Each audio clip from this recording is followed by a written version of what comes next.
Welcome back नाज़रीन। नज़ीर Nazi साहब, अभी आपने गुफ्तगू सुनी पैनलिस्ट की, उन्होंने ये फरमाया कि ये जो जिन खदशात का आप जिक्र कर रहे थे, जिन इश्यूज़ का आप जिक्र कर रहे थे सूबाई खुद मुख्तारी के हवाले से, वो तो डिस्कस हुए, रिजॉल्व होते हुए नज़र आए हैं। तो लगता ही है कि जो आपने कॉलम में ये लिखा है कि नई सफ़बंदी होगी, सियासी सफ़बंदी, और मसाइल बहुत गमगीर हो जाएंगे, शायद ये ऐसा ना हो। आप अपने तज्जिए को रिव्यू कर रहेंगे अब?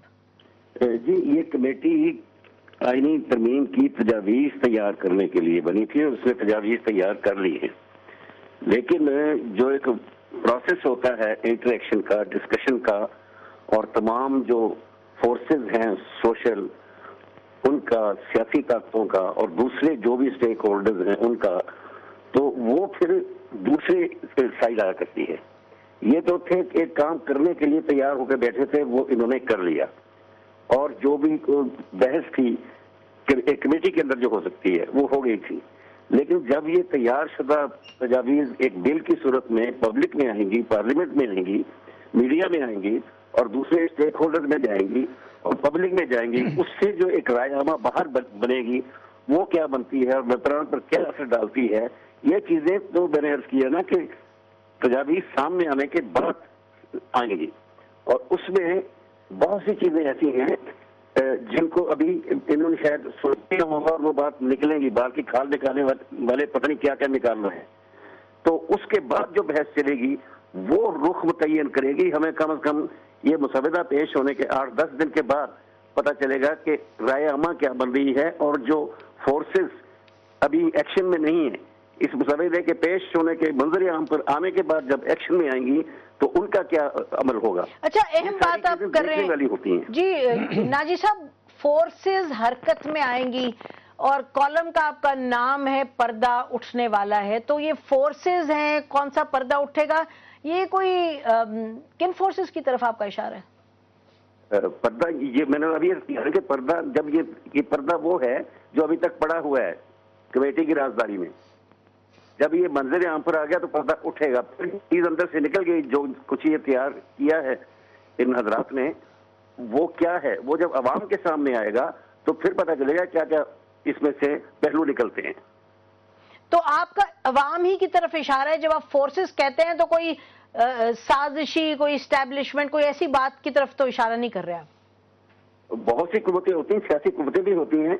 मैंने तो 73 का आइन बनते भी देखा है जी, उस वक्त क्या क्या हुआ था, किन किन मराहल से गुजरना पड़ा था, कैसे कैसे डेडलॉक आए थे बीच में, कैसे कैसे रातों रात सिस्टम बदला गया, फिर जाके कहीं मंजूर हुआ। फिर मैंने 8वीं तरमीम होते हुए देखी है, जाल हक मालिक मुख्तार थे, लेकिन उन्हें क्या क्या मुश्किलात सामने करनी पड़ी। आखिरकार उन्होंने जी राज नाफज करने का जो धमकी देकर फिर उन्होंने ये 8वीं तरमीम मंजूर कराई थी। जब कोई प्रॉपर्टी बनती है, ये हाउस की, ये पब्लिक की, मीडिया की, कोई भी आईनी तजवीज़, तो उस पर जो बहस होती है वो बिल्कुल एक नया रंग इख्तियार कर जाती है, उसकी किसी को तवक्को ही नहीं होती। डार साहब, आप सुन रहे हैं जो नाजी साहब फरमा रहे हैं, उनके खदशात जो हैं, कमेटी ने इनको मैं अर्ज करता हूँ। एक तो ये कि अवाम को इनवाइट किया गया था, पहली कमेटी की मीटिंग में ही फैसला हुआ था कि एक एडवर्टाइजमेंट दी जाए इंग्लिश मेजर न्यूज़पेपर में, उर्दू में, और उनसे सॉलिसिट किए गए थे उनके आइडियाज़। तो काफ़ी जो सेगमेंट्स ऑफ सोसाइटी है उन्होंने अपने प्रपोजल भेजे, करीब 750 प्रपोजल वो भी आए थे, पार्लियामेंट के अंदर से भी, पॉलिटिकल पार्टीज के भी और जनरल पब्लिक के भी, इंक्लूडिंग बार्स और दूसरे लोग।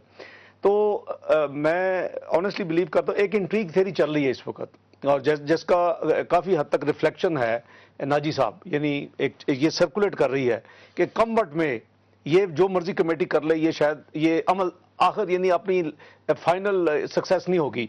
तो मेरी सजेशन होगी, नाजी साहब जैसे जो सीनियर्स और सीजन माशाल्लाह कॉलम निगार हैं, आप हैं, दूसरे हमारे जो इलेक्ट्रॉनिक मीडिया पे हैं, you should be building public opinion कि देखिए ये कमेटी यानी 37 साल के बाद बैठी है और इसमें मेजर ओवरहॉलिंग का काम इसने कर लिया है। तो आपको लाते हैं ताकि आप पब्लिक ओपिनियन नहीं, हम तो करते हैं। मैं कहता हूं हर पाकिस्तानी का फर्ज है कि अगर कोई ऐसी कुव्वतें हैं भी तो उसको हम प्रीएम्प्ट करके उसको रोकें, चाहे वो एस्टेब्लिशमेंट हो चाहे कोई और हो, तो उसको हम रोकें। अच्छा, ये नाजी साहब की बात आपने सुनी, आप क्या कहेंगे?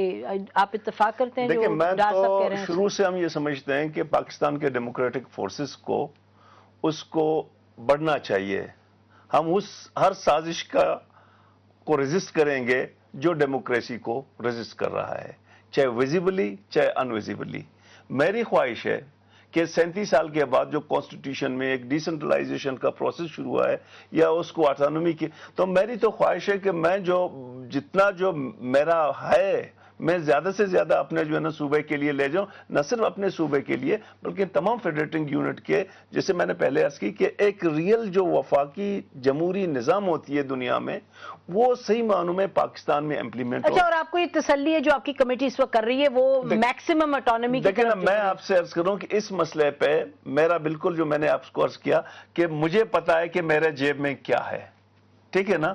میں کوشش کر رہا ہوں کہ 100 روپے میرے جیب میں 100 سے 100 ہو جائے. تو میں کوشش کر رہا ہوں, لگا ہوا ہوں کہ میں آخری حد تک میں کوشش ہوں. آپ اپنی کوشش اور ان کی رسپانس سے مطمئن ہیں؟ دیکھیں نا, میں اب تک جو ڈسکشنز ہوئے ہیں وہ ہیں وہ بالکل ایک پازیٹیو ماحول میں ہوئے ہیں, لیکن میں یہ ضرور خواہش کروں گا کہ یہ پازیٹیو ماحول کا ہنڈ بھی اسی طرح پازیٹیو ہو جو میں چاہتا ہوں. ناجی صاحب, آپ نے گفتگو سنی, ان کا رسپانس سنا, جو ہمارے پینلسٹ ہیں ان کا خیال ہے کہ جو ایک انٹریگ بھی کچھ کی جا رہی ہے, انٹریگ تھیوری بھی چل رہی ہے, وہ کہہ رہے ہیں آپ جیسے کالم نویس کو اس کو رد کرنا چاہیے. جی, جہاں تک میرا سوال ہے, میں پہلے بتا دیتا ہوں پڑھے بغیر ہی کہ جو بھی تجاویز آئیں گی میں بہرحال ان کی حمایت کروں گا. آپ ان کی حمایت, بہت اچھی بات ہے. اسی پر ناجی صاحب ہمارے پروگرام کا ٹائم ختم ہوا. آپ لوگوں کا بہت شکریہ پروگرام میں پارٹیسپیٹ کرنے کا. ناجی صاحب آپ کا بھی بہت شکریہ.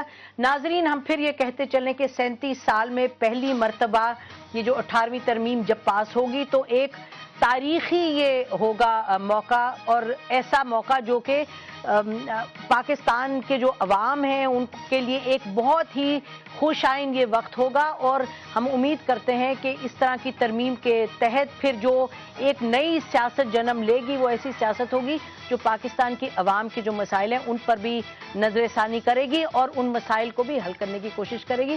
اسی پر ہم آج کا پروگرام ختم کرتے ہیں. بہت شکریہ. خدا حافظ. پاکستان زندہ باد.